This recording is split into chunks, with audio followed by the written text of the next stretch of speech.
This video is an expansion of my previous video where I introduced my short game system that works in chipping, pitching, and bunker play. So if you have not watched that video, make sure you go check that out and then come back to this video. Let's get into it.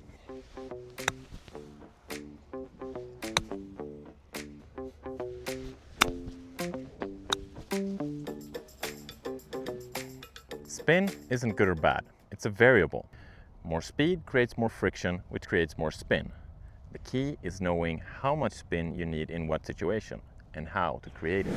All right, so I'm back here with my 4 wedges. And in the previous episode, we talked about the basic setup here and how instead of changing the type of shot we're hitting all the time, we can change clubs and simplify our short game a lot by doing that. This video, we're expanding that like I mentioned. So we're gonna talk more about how with these clubs and with the same setup and principle, we can still create the different types of launches, the different spin rates, and how we become even more versatile around the green. And I would say the big goal of this is being able to choose shots that have the smallest dispersion all the time. So we don't have to always take on high risk shots. Instead, by using our knowledge here and essentially expanding our arsenal, we can choose exactly the shot that has the best dispersion for that shot. So the first thing we're going to talk about is how do we create different types of launches?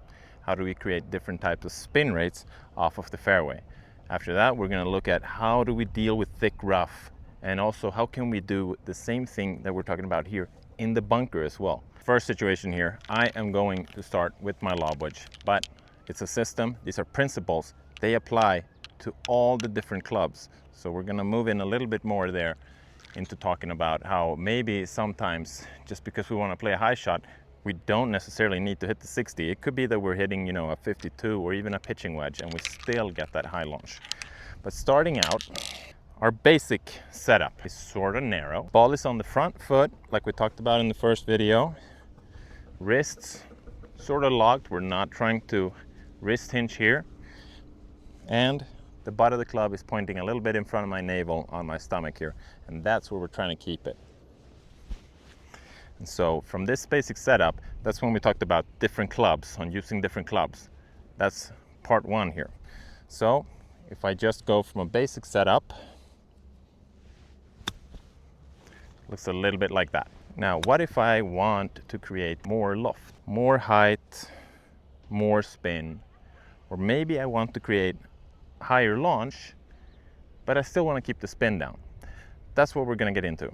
Essentially, like I mentioned, speed creates friction. We have these grooves here on the face for a reason. They're the guys that create the friction. And so if we add more speed, we can create more spin. And this is where it ties in beautifully with this system. Because now I have the 60 here. So if we want to maximize height, we want to maximize spin, this is the club to do it. The way I would do it is I would take a little bit wider of a stance here. Ball is still on the front foot. And I'm still kind of using the same setup here. I just have a wider base. And what happens, I go from being quite close, quite upright, to a little bit wider. And the angle of the shaft comes down. That's going to be a huge key here. It's actually creating more loft just by doing that, but it's making us more shallow. If we try to create longer swings from this upright stance, it's going to be very hard for us. We're going to have to get out of the way. Basically, because we don't have enough space, we're going to get more steep on it. We're already working from a steep plane. So if we can get a plane that is more shallow, we're also going to go through the swing more shallow, or we're going to come through the ball more shallow. Big key here, if we want to create more spin, more speed, if we're more shallow here, it's more forgiveness. So it would look something like this. So it comes out really high. And I want you guys to note here, even though, there's a little bit of wrist hinge here, but it's very minimal still. I'm not cocking my wrists. I'm not setting them in any way. We're trying to maintain this angle. And so if we expand on that, let's say I want to create this high launch like I did just now, but I want to go a lot longer. Well, I can turn it into a fuller shot, starting to bend my wrists, almost a little bit more, coming to a full finish. But here's another dimension of it.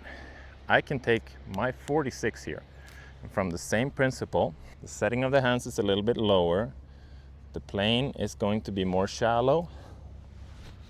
I can work the same swing here, but like I talked about in the previous video, we can choose the club for the type of shot, the distance we're going. So I can do this same shot, same setup. Obviously I'm delivering less loft here, but if we're going a longer distance, it isn't necessarily that we need these insane flop shots. I'm still going to create a bunch of spin here with my 46. Sort of similar setup to the previous shot. It would look something like this. That ball travels probably 15 yards further. It launches about the same and it has a ton of spin on it. And so here's how we expand the system, because the system is really about simplifying. I know it's going to feel like a strange shot and a strange decision to make. Obviously, with everything, it goes into practice. But this is how we can expand our arsenal without taking on more difficult shots. So one more time, 46, wide stance. Note how high this ball launches. I can bet you if you guys were standing over there and you weren't talking to me and you didn't know what I was doing, you would guaranteed be thinking I'm using a lob wedge here, but I'm actually using a 46-degree pitching wedge. So moving on, one part of it is obviously going high, creating a lot of spin, but it also goes in reverse here. We can go lower, we want less spin. Obviously we can take less club, but sometimes maybe we want, if we're trying to bump it up a ridge or we're trying to land it on a lower level and it has to go up the ridge, but we don't want it, you know, running up with a ton of speed.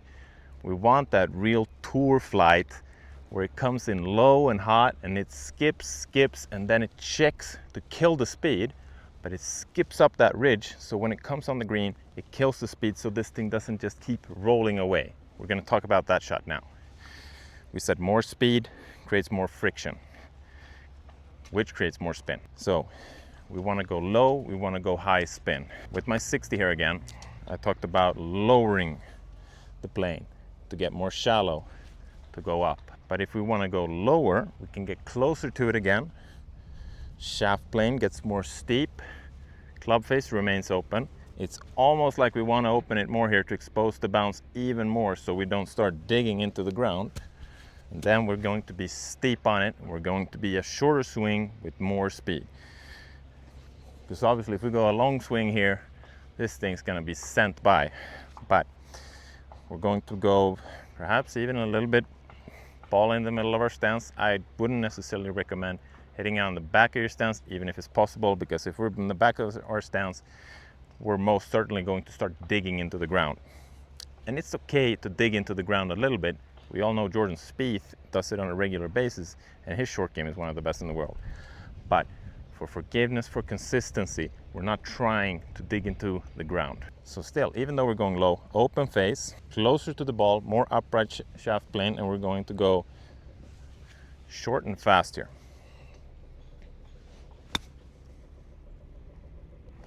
So that's a 60 degree. It comes out a lot lower and it has more spin. Let's do one more time. Comes up on the green with more speed, skip, and then that check and a little release, real tour shot. So obviously this you can do with all the different clubs too. But then we're gonna go into, well, what if I wanna go low and I don't want a lot of spin? This one is maybe more obvious, but to create equal launch to that one with a lot less spin, if we want this ball to get up and we want it to release more, we're gonna move into the bunker later. Sometimes we've got really long bunker shots and we want the ball to release a bunch, but if we end up just digging a bunch of sand because we want that kind of chunk and run, and this thing is so unpredictable and it doesn't really run that much. So to create equal launch now, but with a lot less spin, I'm back using my pitching wedge. I'm still standing close to it, but I'm gonna open the face and play a little bit more of my front foot. So super important here, we don't start moving our weight side to side. We're keeping it on the front foot. And then I'm gonna go a little bit longer and a little bit slower here. So it'll look something like this. So pretty much exactly the same launch. That thing comes up on the green and it's not checking as much. It has a much softer landing and it's going to release a lot more. So those are ways where we can expand how we hit the wedges, so we can choose when we use what type of shot, how much spin we want. And we're going from this basic system. Now we just start expanding it a little bit, maybe moving the ball position a little bit more, adjusting the distance from the ball, adjusting the shoulder plane. So we know more shallow of a shoulder plane, we can deliver more loft into it. We have more space to release the club essentially.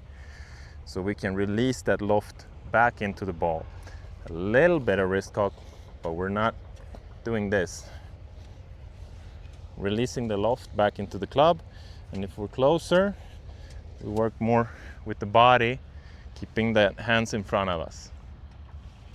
Let's move on to the next situation and go into the rough. All right, so the second situation, we're talking about how to get out of the rough with this system.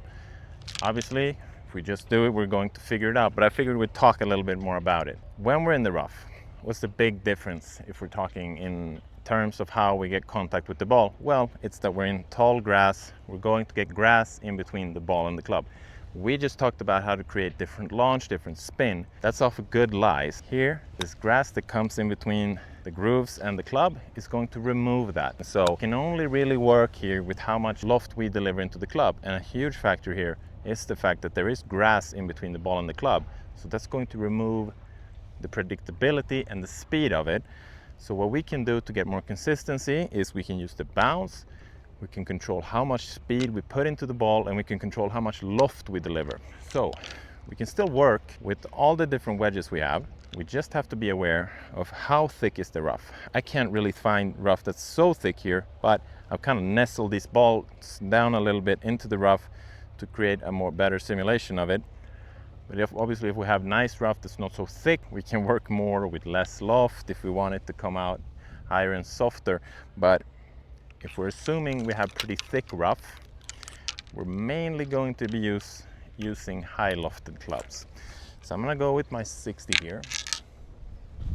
And the real key thing here is how much speed do we put in to the ball. So it's the same thing, and the speed here is the key, and you guys have to practice this so you know how much speed to put into it. And like we talked about in the setup, ball is still on the front foot. We can go further away to get more shallow, we can go closer if we want to get more steep, get it to come out lower. But we're still not working with too much wrist hinge. We can, if we're going really far, if we're hitting a flop shot where we really need to release the club into it, but we don't have to. Instead of defaulting to a flop shot, it's better that we go more shallow. We go a little bit away from the ball, and we try to keep the wrists locked into place, not so much flicking into the ball. We can, but if we can avoid it, I also think that's something that's going to be good for our consistency. So in the speed we put into it, I'll hit a shot here before I continue. You can see like that, comes up very high. I get stuck in the rough here, but I can still control the consistency of how it comes out. I put another one here with a much nicer lie. Then it's more forgiving. I can create a similar shot, kind of being a little bit more upright. Don't have to put quite as much speed into it. We're always going to get different lies in the rough, but the speed is the big factor we can control here. This one would be somewhere in between.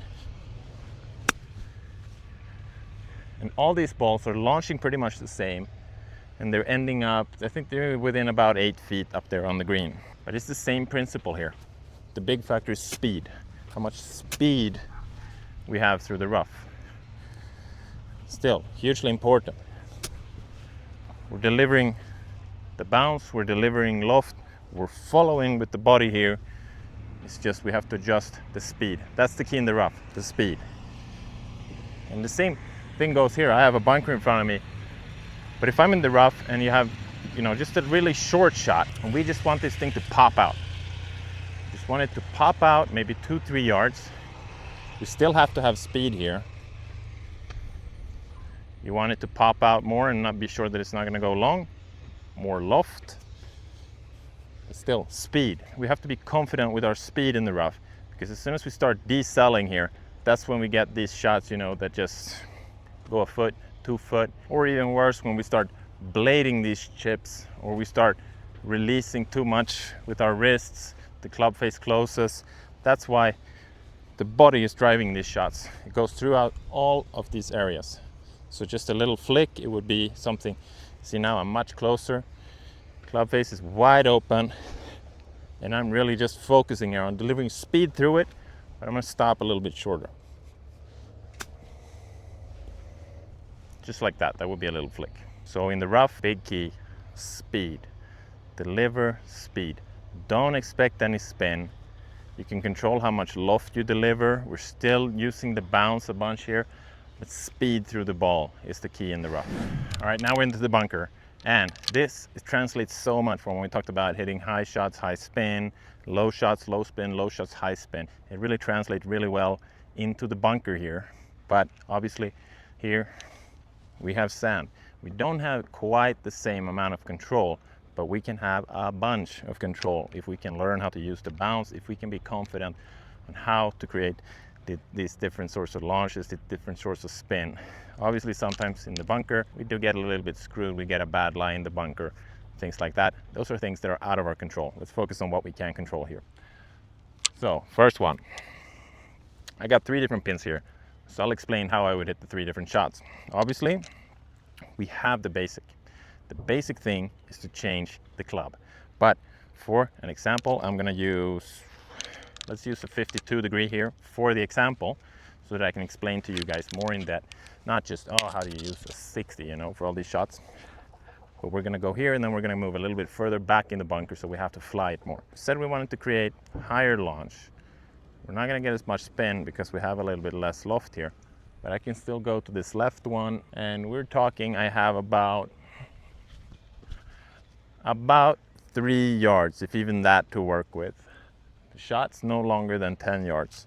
So if I want this to pop up high launch, stop relatively fast with a gap wedge, 52 degree, we're going to lower the plane. We're going to get really low here. So the plane now, obviously very exaggerated, this is out of the bunker. I really have to exaggerate this to get the result.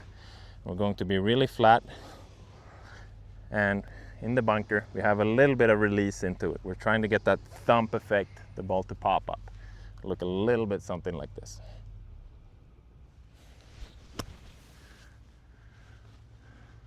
So, not the greatest shot. It went about 2 yards past, I think. But you can see 52 degrees. I'm easily clearing this ledge here and getting this thing to launch high. We can move on to the blue pin, where if it would have been the example of changing clubs, probably would have used the blue pin. So we're going back to more of a basic stance here. We can use less wrist hinge and just kind of do the basic setup shot here. And that thing is perfect. It's about 2 feet. So you can see it looks very controlled, releasing that bounce into the ball. Third pin, the white one somewhere in between. So I'm just gonna go a little bit further away, get the shaft plane a little bit more shallow. Launches a little bit higher and it goes in the hole. So you can see, very flexible here. I could have done this with any club in the bag. If it would have been the 60, it would have been a case of I wouldn't have had to go so much down on the shaft plane. Would have had to be closer to it. So let's move to the other situation where we're a little bit further away from the green. Okay, so we moved only about 4 yards back in the bunker, but that means it's 4 yards more that we have to fly this. So first one, we got about 3 yards to work with.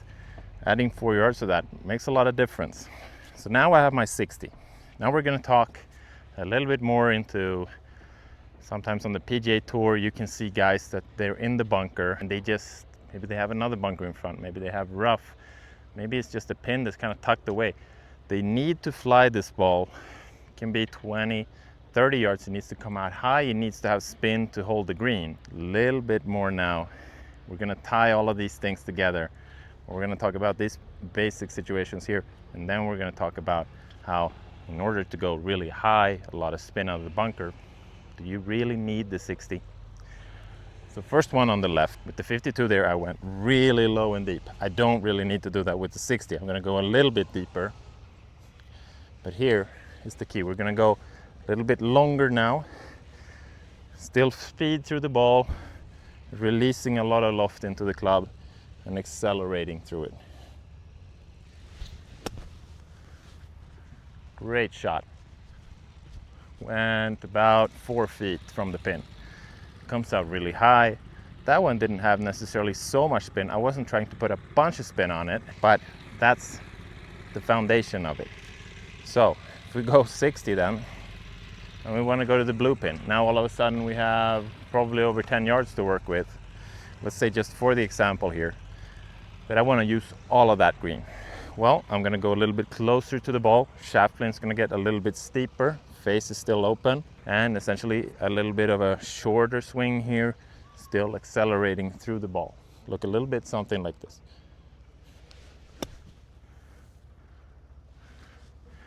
Lands it on the green and doesn't really release. So ended up about 3 yards short. Not really necessary to state it because I think you guys already understand that would not be a pin that I would use my 64. I think it would be perfect for probably a 52. I could hit the same type of shot with the 52 and this thing would release all the way up to the pin, no problem. I could use even a pitching wedge for that. But now we talked about, okay, the high launch, it goes quite a bit of distance and it checks. How do you do that? Well, a lot of practice, but the big thing here is how. We need to know how. We have all these foundations here now in place. We got the basic setup. We got how we can adjust the shaft plane. So we're gonna go a little bit lower shaft plane. We're going to go longer swing. Talked about how to create speed, spin with speed through the ball. So we're gonna go a longer and a harder swing here. A major key here. I can create this high checky flight with all my wedges. I could even go to a 9. I wouldn't go to a 9 necessarily for that shot, but create the high shot, high launch, high spin. We're not bound to having our lob wedge to create spin. We create spin with all our clubs. So it looks something like this. So wider stance, ball is still pretty much in the same position here on the front foot. Wide open face. Really gonna focus on releasing that speed into the ball. So I don't really have a target over there. That thing flies probably about 30 yards. It has a bunch of check in it. So we're gonna do the same thing now with the pitching wedge, just to kind of wrap this up. 46-degree pitching wedge, same shot. This should land, not gonna land really a ton further. It's probably gonna land, I would say 10, 15 yards further. Yeah, about 10 yards further. Get it all the way up on the putting part of the green. I mean, we can look at the divots here. They're about the exact same distance. I'll be honest, that was probably a little bit more steep with the 46, but the outcome is still very controllable. And talk about having a lot of weapons to choose from in the bunker. So more situations, how do we expand our arsenal? How do we make ourselves able to hit more types of shots around the green so we can choose the easiest one? You know, the soccer metaphor. How do we always try to hit the easiest pass. We don't try to complicate it. We don't try to take on unnecessary risk. We're trying to produce good scores, good results. These are more ways to do that without taking more unnecessary risk, and also to expand your knowledge on how to go about short game. If there's anything I haven't covered here that you're wondering, how do I do this? How do I deal with this situation? Please drop a comment. I'll make sure to address it. Thank you guys for watching. See you in the next one.